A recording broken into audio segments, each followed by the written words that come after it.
Okay, my Naga's okay. You've been asking for part 4. You want to keep getting this drop from the Marvel and get parts 1 through 3. I ain't gonna turn this into a Press John. I'm just gonna tell you in case somebody had some inclination of saying, drop, keep going, keep going. Nah, man, look, man, we will put a limit to this comic book stuff, man. We gotta get back to cartoons, man. You ain't gonna have me just digging on comics when I'm trying to watch cartoons. I'm trying to watch Cities of Gold, El Dorado. Now that'll be a nice segue to go from this maybe to some Esteban. Man, been just enjoying what's been coming out. You know, it's been so gratifying to see all my Nagas doing your thing. So keep doing your thing, man. Nagas is dropping. Like, no, I guess we just can't help it. I guess it's just that time. So you want a part 4, fall back, man. This is Blue Marvelin' part 4. Love the comics explain. You know, I figure, we're just gonna surf the wave. I'm sure there's some other drop by some more, comic heads, man. So, this is the first one we found. I'm sure there's a lot more to it. You know what I'm saying? And it's not just Blue Marvel. We really gotta really get into the Presta flow. You know what I mean? One thing has a lot to do with the other. Connect all this. Last time we also connected this with Moo. We got the Moo flow, some Atlantean flow, and we're just having a good time, man. Who knows what's next? Who knows what's next, man? Yeah. We got some fun stuff up here. We still got to talk quantum, so either this part or the next, we're gonna go heavy into the quantum, all right? But it's not gonna be a gang of parts. Don't even try to act like this is gonna be like, a 20-part series or nothing like that. We're gonna get a few and keep the water flowing. I want to get to some flat drop, get right back into the Code Keeper series. Next one up is false witnessing.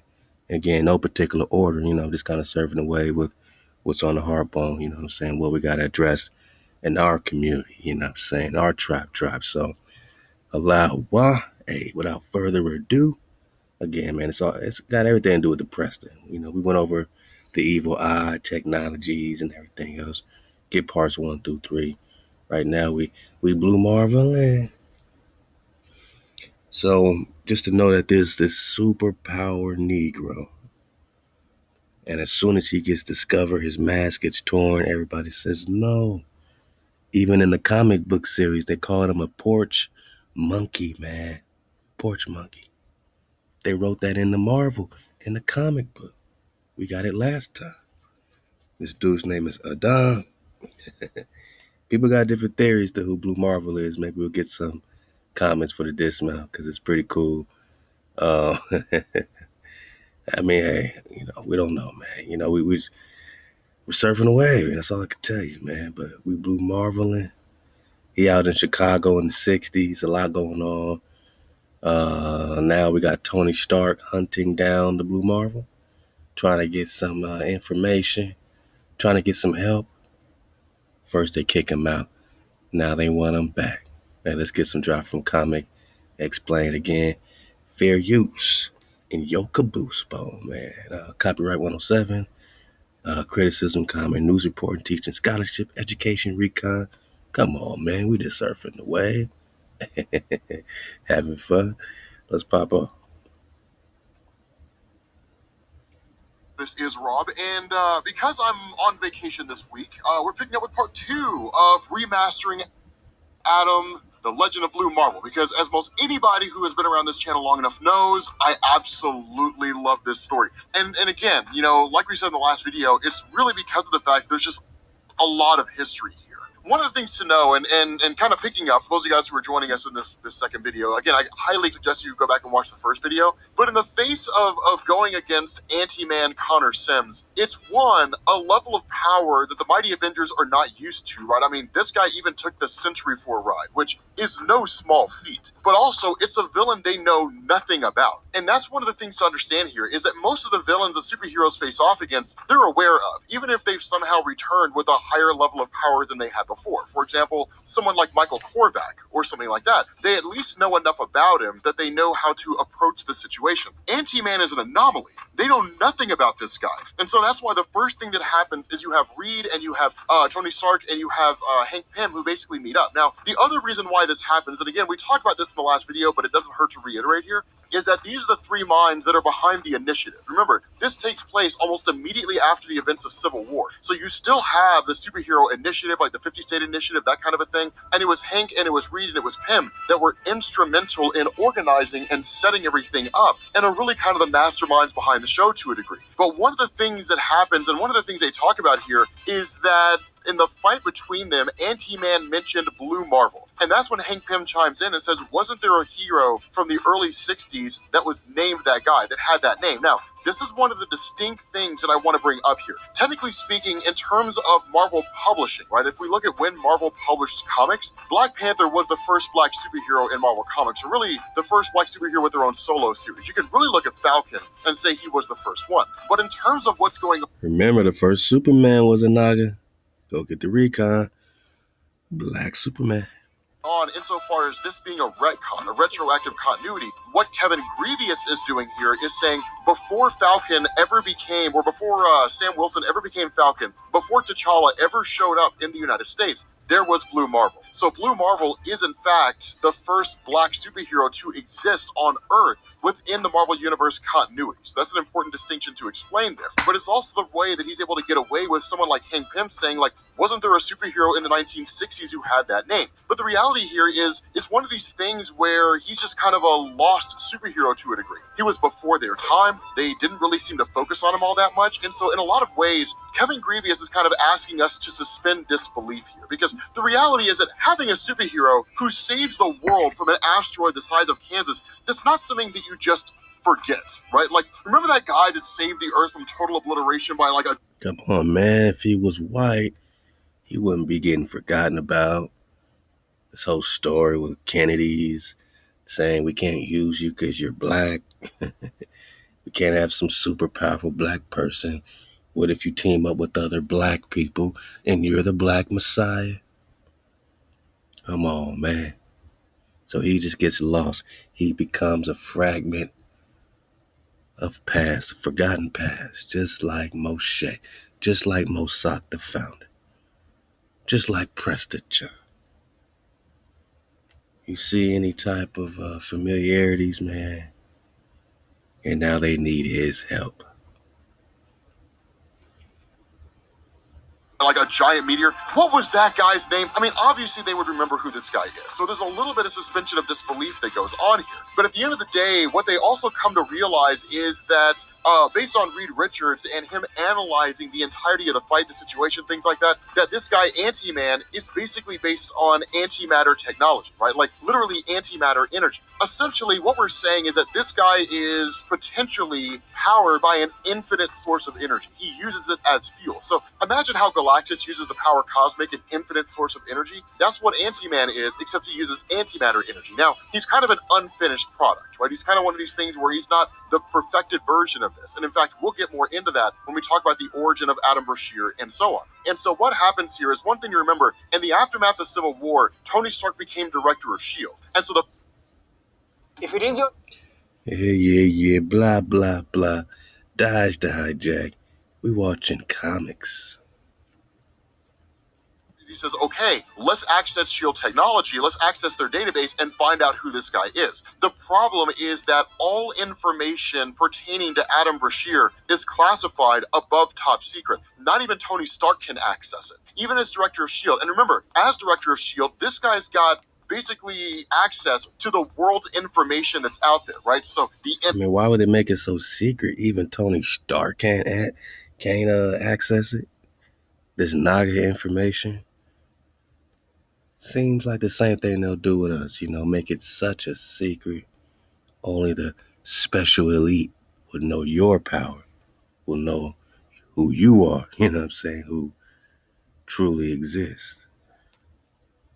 the NSA, the KGB, everything, every intelligence agency that exists in the world, SHIELD has access to their databases. Wow. And he still can't find this guy, right? He's like literally cross-reference everything, the name Adam Brashear, with every current piece of information that exists out there, all known files and references with SHIELD, the Fantastic Four, the X-Men, the Avengers, the whole nine yards. And it's negative results. And he says cross-reference with NSA, CIA, FBI, through Interpol, link international intelligence organizations, the MI6, right, the DGSE, Mossad, KGB, like everything. And like it's scan, scan, scan. And there's just a single KGB file that's linked to the NSA, but he can't get to it, right? So what one little crumb he found in relation to this guy doesn't exist. And the reality is that it's all locked away due to Executive Order BM 349. That's a presidential decree. And so what this means is the President of the United States at the time locked away any and all information pertaining to Blue Marvel, and no one can access it. And so that's when he's kind of like, what are the Blue Marvel protocols? And that's when he's basically given access to this. And he's like, what in the hell is going on? And so as he starts reading through these to a degree, he gets a bit of information. We're not given the full totality of the information he gets. And even the information that Tony Stark gets is not in its full totality. So the only thing he does is the only thing he really can do. He goes and visits Dum Dum Dugan. Now, the reason why he does this is one, because Nick Fury's always gone. He can never find the guy. And two, because Dum Dum Dugan served during S.H.I.E.L.D. at that point in time. He was like boots on the ground when everything with Blue Marvel was happening. And so that's when he's like, I need you to tell me everything you know about the Blue Marvel protocols. And the response of Dum Dum Dugan is, leave it alone. You do not want to go down this rabbit hole, Tony Stark. Like, you do not want to go down this whole path. This is going to lead you to a place that you don't want to be in. There's a reason why Blue Marvel and everything regarded to it was swept under the rug, right? I mean, literally, it's one of these things where Stark's like, you were part of this cover-up, right? Really, like, kind of interrogates him. And then in the end, Dugan's response is like, talk what you know, Shellhead. I had nothing to do with it, and neither did Fury, if that's what you were thinking, right? Fury had no real hand in the way that Blue Marvel was blackballed, in the way that we saw it done in the first issue. And he says, neither of us agreed with that. But in the end, you need to leave this alone, right? You need to walk away from this. This is not something that you need to have any involvement in. And so what he does here is he sends him in the direction of a guy by the name of Krutz. Now, he doesn't dump all this information here. He simply says, that's the guy that can give you the kind of details that you're looking for, or at least he can give you the gritty details that I simply just can't give you. Because one of the things to remember is that while Dum Dum Dugan was there, his information is really kind of limited to what Nick Fury passed on to him and like word of mouth, which for the most part was relatively accurate. But there's a difference between being the guy who's on the outside looking in and being the guy who was on the inside. And that's what Krutz was. He was there at the ground level when it was all happening. So what happens is Tony Stark travels to Falls Church, Virginia, and he meets up with Krutz. Now, here's one of the things that I want to specify in this. Kevin Grievous does not really shy away from the racial issues that plagued the United States in the 1960s. And in fact, Krutz is presented to us as essentially a holdover from that era, right? From that time period, a reminder of how people functioned at that point in time. And so when Tony Stark starts asking him questions like, do you know what's going on with Blue Marvel and all that kind of stuff, that what really happens here is he says, yep, he's like, I'm well aware of all of this stuff, right? Like there was literally this guy, right? When Ant-Man first showed up, the Blue Marvel took him down hard. And so the response to Stark is, so the Blue Marvel saved lives, and you got rid of him anyway. And in the end, Krutz responds, well, it was a different time, right? It was a different time period. And he says, like, I'm not proud of what I've done, Stark. Like, I know how it was that I used to think, and I know the things that I've said about colors. And in response, Stark corrects him and says African Americans, and the response of Krutz is, whatever. Now, while Krutz is not really being depicted here as the racist he was in the 1960s, the reality is he hasn't necessarily moved on. He still lives to a degree in the way things were before. And that's why he says things like he refers to Adam Brashear as boy, right? He's like, that Brashear boy was dangerous. And where Stark's like, why are you referring to him as a boy? The response of Krutz is like, dude, are we really going to go through this time and time again? And the reason why this is a significant moment here is because what it's showing is generational differences, right? To Krutz, this is just common nomenclature. It's common phrase. It's no different than you and I saying, man, that's cool, right? Whereas to Tony Stark, it's like, that's old school, man. It's an old archaic way of thinking, and it is, by all standards of measurement, racist, right? But in the end, Tony Stark wants information. And just think about it. I mean, they would do the same thing to King David. These people, right?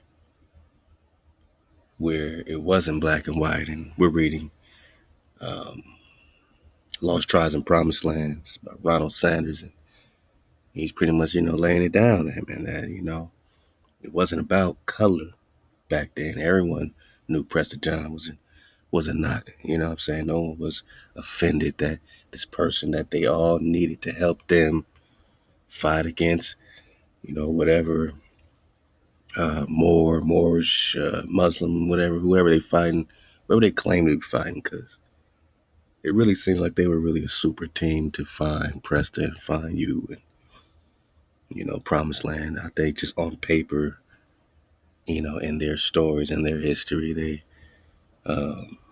paint this picture of this, Christian Muslim war type of thing. When in reality, I think they're behind the scenes on the same team. But yeah, that's for another story. But anyway, they would do the same thing for a powerful NAGA today. Or somebody like Prester John, gotta be a myth. Hey, we can't. What'd he say? What the hell do you think would have happened to this country, to the world, if they knew there was a colored man running around who could lay waste to a continent? Yeah, that sounds like a dragon. Information more than he wants to correct Krutz's way of thinking. Besides, Krutz is already on his deathbed. The guy's not long for this world anyway. So Krutz really starts to come clean with the stuff that he knows. And he says Bashir scared the living crap out of everybody. It was 1962. Scared. We were scared of everything back then. Aliens, Russians, right? The Red Chinaman, Negro rights, right? That kind of a thing. And it's and in the end, the response of Stark is like, they were scared of NAGA rights. Scared just to let you be, non-obviously oppressed. Still oppressed, but not so obvious. Scared just to let you walk straight, stand straight up, and pop off.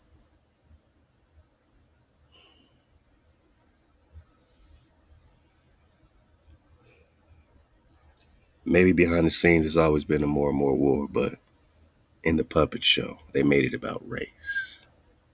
They invented races, not tribes, and they became fearful. And that same fear is who they are. And I want you to understand this, Managa, and this is the same fear you feel today, what I'm saying, from these hijacks, whether they look like this or you look like that. It's not one race I'm isolating, even though they want to try to isolate the black race, Negro, African Americans, right?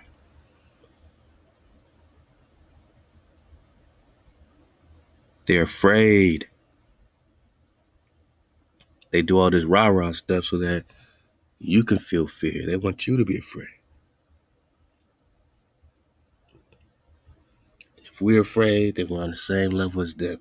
We're all afraid. But by nature, you're not afraid. You didn't know this fear.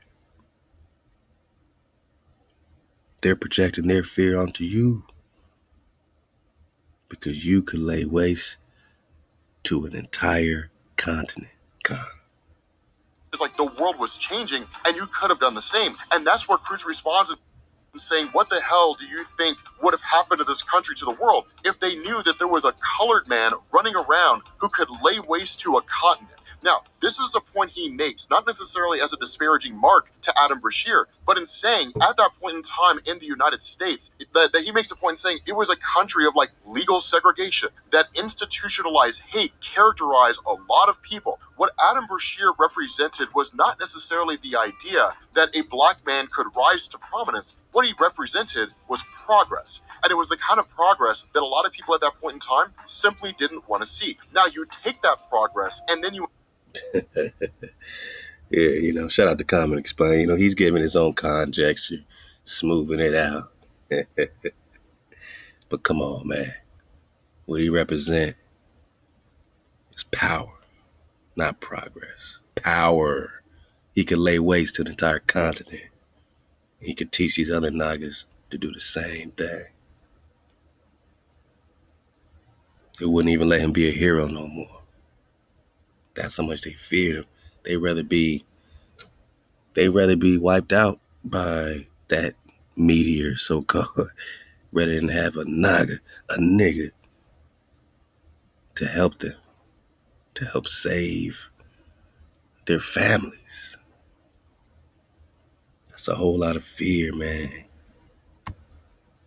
Then you in turn put it in the hands of an indestructible man. And what that represents is progress that can't be stopped, progress that cannot be prevented. And that's the fear that Cruz and people like him had at that point in time. He said, what if Bashir had turned against us? Suppose he was more like Gabriel Prosser or Malcolm X. Now, if you guys don't know who Gabriel Prosser Oh, what if he was like Malcolm? What if he was like Nat Turner? These people are scared. was, he was a blacksmith during the age of slavery who planned a slave rebellion. Malcolm X, we know who Malcolm X is, right? His name speaks for itself. And he says nuclear missiles were not going to stop this guy, so we had to do something. And then he said there was another issue that was going on. Now, what it does is it switches to the Pentagon War Room in 1962, where they're having a conversation with Bolivar Trask. Now, this is one of the best things that I loved about this story is the way that Kevin Grievous rolled all this in. When they're having this conversation with Trask, the initial concern here is that perhaps Adam Brashear is a mutant, and in doing so, it represents a clear and present danger. And that while Bolivar Trask says, I'm not saying that, Mr. President, but I do know that the presence of superhumans like the Blue Marvel proves that there is a microevolutionary change taking place within the human genome that allows for such being to exist. And he's Ooh-wee. I'm not saying that, Mr. President, but I do know this is their physicists giving some drop. This is why we watching. This is what we came for. What I do know, boss, is that there's a presence of superhumans like the Blue Marvel proves that there is a microevolutionary change. You mean these Nagas can activate within the human genome or within this community that you're afraid of? So he's not the only one. He's not the only potential. Simply that the problems we face with the Blue Marvel are only the beginning. You can expect to see more superhuman, super Nagas appearing in the coming years, not just from our own country, but Nagaville all over the world. And he says simply that the problems we face with the Blue Marvel are only the beginning and appear in the coming, or at least will expand in the coming years. The superheroes will present a credible threat, not just for our world and our country, but for all over this world itself, from different races and socioeconomic strata as well. And that's when, with all this information that's being given, right, that like this whole representative idea of Blue Marvel, people gaining powers and becoming essentially unstoppable, that it could destabilize the entire planet, could change the face of the Cold War, or create a new kind of war altogether. Communism could be the least of their concerns. And when they ask, what do we do, Trask? He says, in my opinion, Admiral, we must remain vigilant. We have to be wide awake. We have to control the coming storm. The response of Starkin here is saying, so that's how Project Wide Awake began. A whisper in the dark by men afraid of what they don't understand. That's the origin of it all. Now, the funny thing about this is, for those of you guys who aren't familiar with Project Wide Awake, it's one of the coolest concepts ever in the history of Marvel Comics. So with Project Wide Awake, the way this played out is that in the old school Chris Claremont days, it was really a Bolivar Trask concept, but it was also just this massive and huge multi-intelligence organizational apparatus, right? The nature behind Project Wide Awake at its core was to contain and control the mutant threat, but you also got things like the Commission on Superhuman Activities. So Project Wide Awake extended beyond simply just mutants and then expanded to the idea of superheroes. The Commission on Superhuman Activities, for example, was the organization that fired Steve Rogers as Captain America, arguing that the Captain America name was owned by the government, and replaced Steve Rogers with John Walker, U.S. agent, who basically turned out to be a shit show. So they brought Steve Rogers back because literally John Walker was killing people. But the whole thing behind this is that the Project Wide Awake initiative, that entire program started at like the President of the United States. It stretched down to state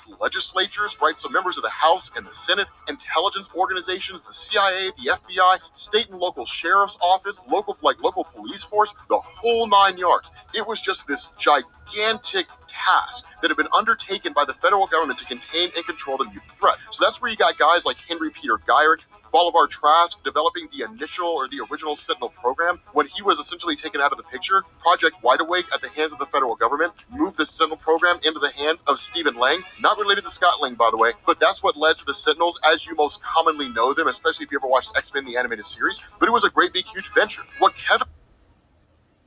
Come on, man. Dodging a hijack. In 4, 3, 2, the drop.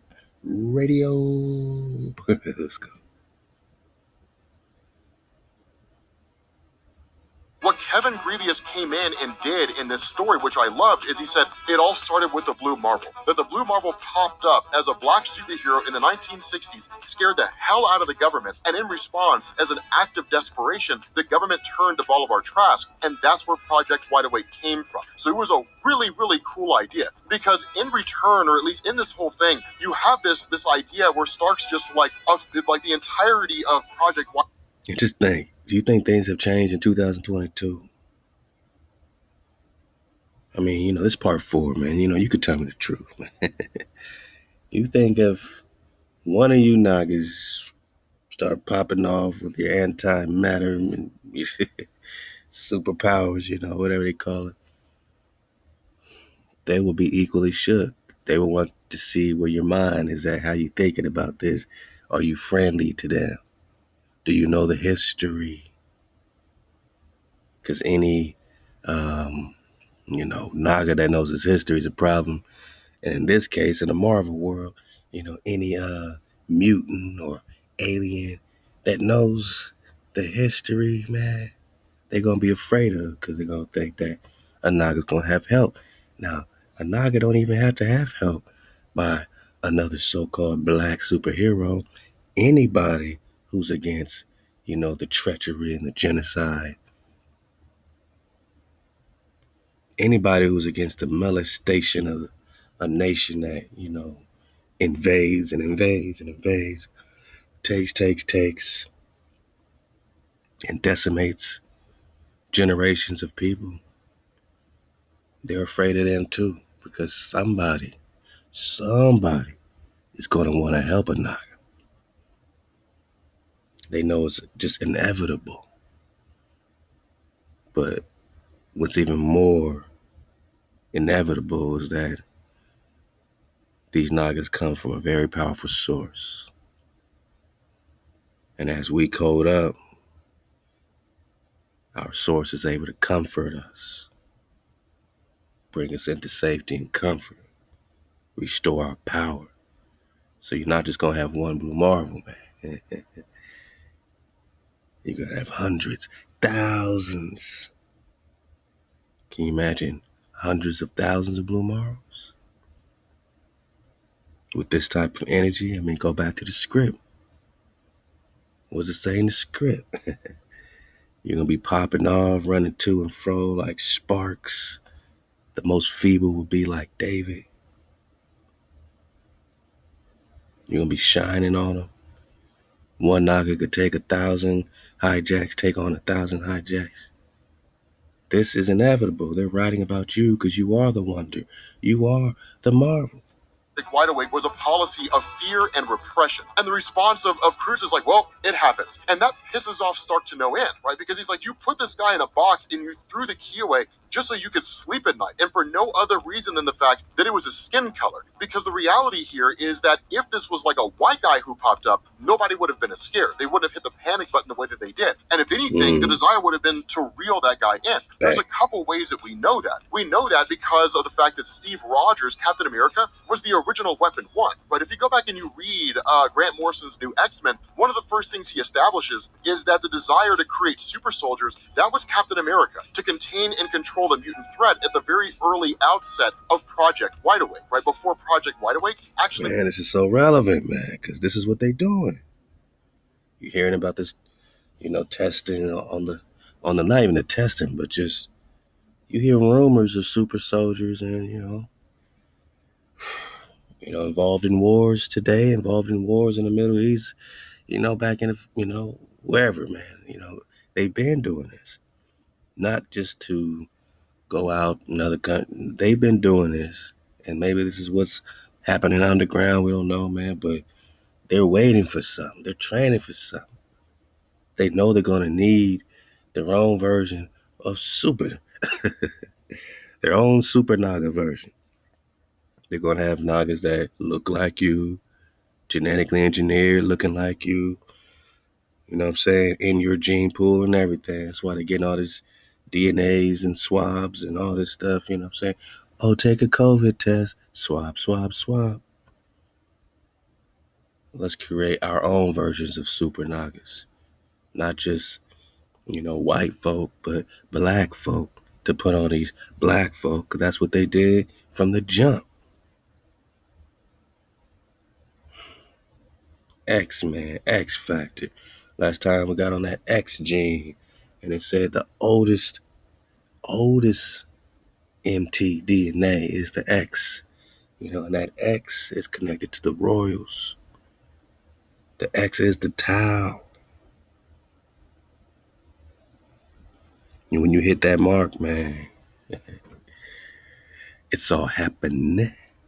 Actually became Project Wide Awake. That when you had this realization that people have been popping up as Then you got Malcolm X. Oh, man. historically with mutant powers, that the early stages, right, you could kind of call it the precursor to Wide Awake, came in the form of Weapons Plus. Captain America was Weapon 1. World War II was a field test, and the whole intention was to see how he would. This is what I was just thinking. This is crazy. Man, this is actually.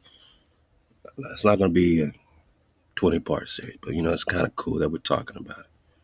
I was just thinking, like, the super soldier situation, what are they testing it, in current wars? They're testing out these super soldiers, man. They want to, see how they fare in these different positions. They want to see how their minds hold up. They want to see how controllable they are. Because if they're not controllable, they're just going to try to kill them all, right? The point is power. The point is to be able to control even their super soldiers or regular soldiers. They got to control. They tell you to get, you know, you know, to get hit up, what I'm saying, with some, magic, magic elixir. I'll say it like that. This is YouTube, man. They tell you to get a magic elixir. They want you to comply, man. No questions asked. You got to be controlled. So something that's out of their control, a Naga with these powers, they got to test out their super soldiers. For what? What's the test for? You test them to be ready for an end result. And they just gave you the end result. They say, oh, it's going to be this microevolution and whatever they call it, but we just call it popping off. Naga's going to pop off. Naga's going to pop off. They're preparing for that. It's inevitable that you keep the code.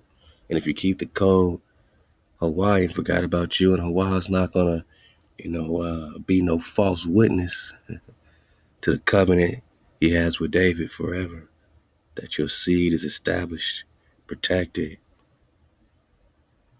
You just got to be in code. That's it. Hawaii's mercy is forever for David, for the seed of Dawid. This is why you search for Hawaii and David. Because the seed of Dawid, this righteous branch, this shoot, is popping off. He would play out in a combat scenario. And if he performed admirably, he'd be brought back to the United States, his mind would be wiped, and he would be turned into an anti-mutant, or at least the first in a series of anti-mutant police force type guys, right, super soldiers, that would allow them to contain and control that threat. As we know, Captain America was frozen in ice. So without his location being known by really anybody out there in the world, Weapons Plus turned to Weapons 2 and 3 and 4 and 5 and 6, running all the way up to Weapon X, Wolverine, and then the ones that came after that. Step for Cuckoos, Deadpool, Phantom X, all that kind of stuff. So it's one of these things where, like, if someone like Captain America or somebody like Nuke, for example, Frank Simpson, those were acceptable and they were used by the federal government to achieve a goal. Whereas when it came to Adam Brashear, it was lock this guy up and throw away the key. We got to kick him out because this guy's dangerous, right? So Kevin Grievous draws this clear parallel between the fact of, or really between the skin color of Adam Brashear and the response of the federal government. And so in the end, the statement that Crute says here is that all you hypocritical liberals are all alike.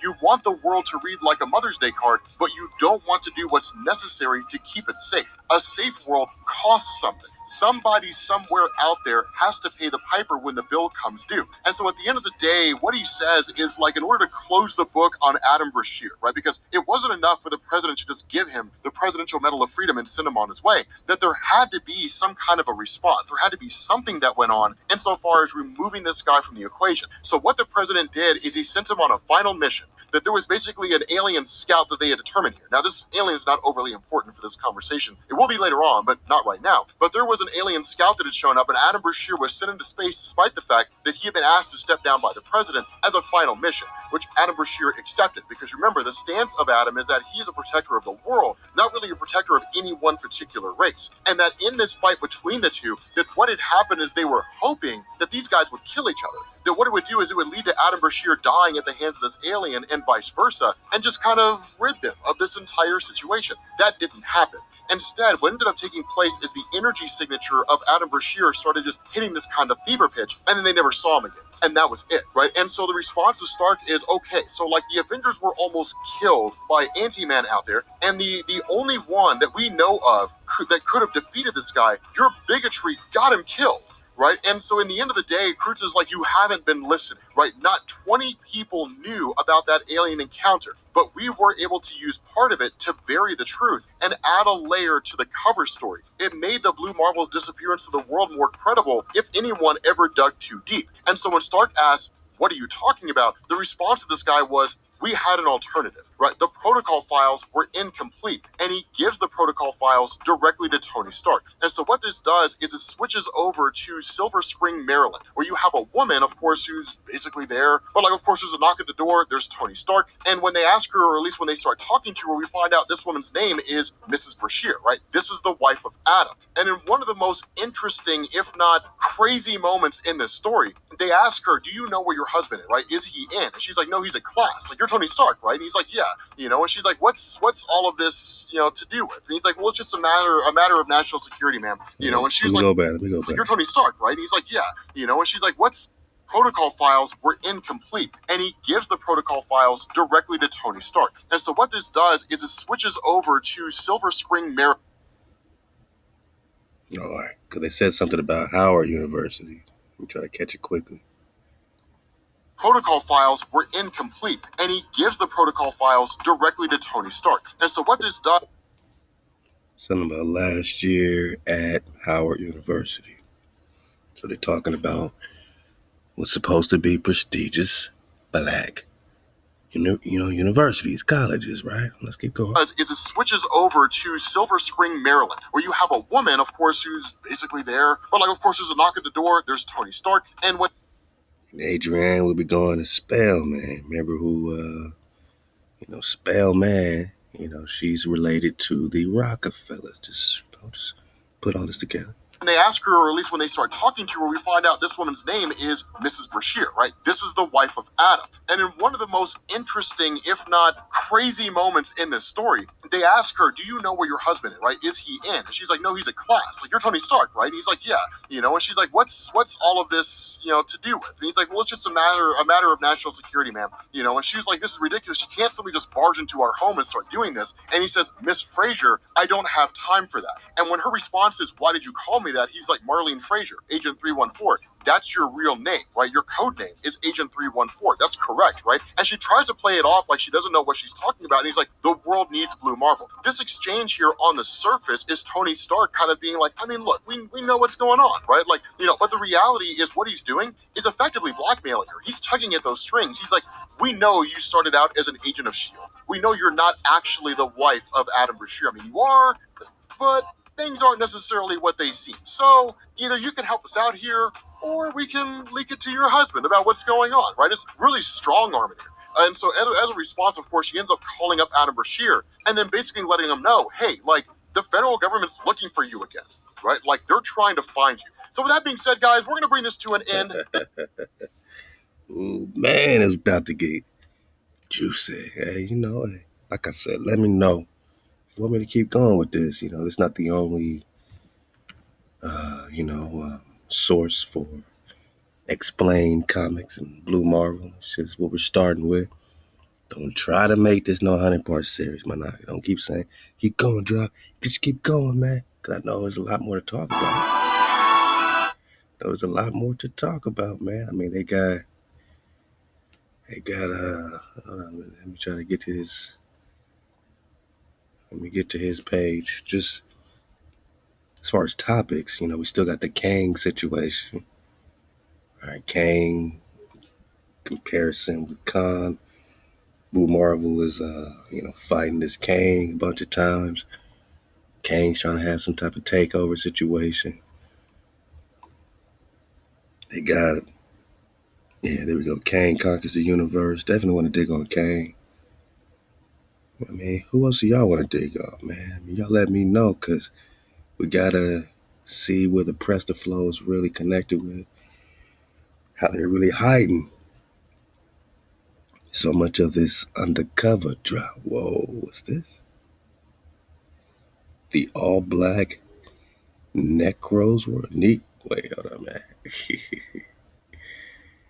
Necro, I thought it said Negroes world, but it said all black. The all black Negro world.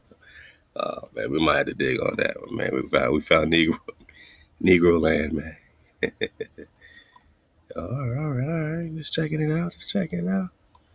Yeah, this is a good little relief, man, as we, get right back in our Cold Keeper series and, on to heavier topics. Like I said, definitely want to start calling through the flat drop, but we'll filter these in, and we'll be hitting up that Estebanico. This actually nice little documentary I want to get next time, breaking down the Coronado expeditions, with a perspective and some clarity, I mean, this Esteban and certain things. So this will be a good, segue into the cartoon world from the comic world. I mean, we're all in cartoons, man. It's Drop Nation. We earned it, man. I think we earned our right to talk cartoon. X-Men's taking on a whole nother meaning. And these super soldiers really seem to be, being groomed specifically to fight you, to fight, the future you. You at maximum pop offness. They already got a super soldier waiting. They testing them out right now, these random crisis. Yeah, man. Everywhere you look, there's a NAGA in Marvel. Because the NAGA is the Marvel. Yeah. Okay. Hey, we just opening our eyes to the comic world. I didn't grow up, I always appreciated comics, but I didn't collect them. I wasn't into all the characters. My older brother, shout out Judah, the great Jedi. He was, I think, more into it than me. So when I started dropping on, he was like, yeah, all right, I see you, man. So I was like, okay, I see we're now intersecting. We're now at the X, man. Yeah, we popping off. All right, we'll be back, man. Blue Marveling. Hey, you got the drop. Just remember that, you know what I'm saying? And, all this is about you. So that's what's fun about it, is that, you know, as a tribe, man, we're the only people that could really have this perspective when we know it's about us. Anybody else is going to always be from the outside looking in. You know what I'm saying? They're not going to feel this shit, man. But they're doing all this about you, man. You going to feel it. It's going to connect with you. And I got a feeling, man, that Blue Marvel is just the beginning. We're just getting started in the flow of things. You got all the links. Most of them, we got part 1 and 2, just to establish some type of relation, some type of foundation. On a few of these sites, digging on it, man, in real time. Sometimes you just got to get it from Wiki, man. Sometimes Wiki got the drive, man. pull up the latest, don't be shy, man. The Golden Age version of Blue Marvel. Then they had Marvel Boy. All right, that's a whole nother thing.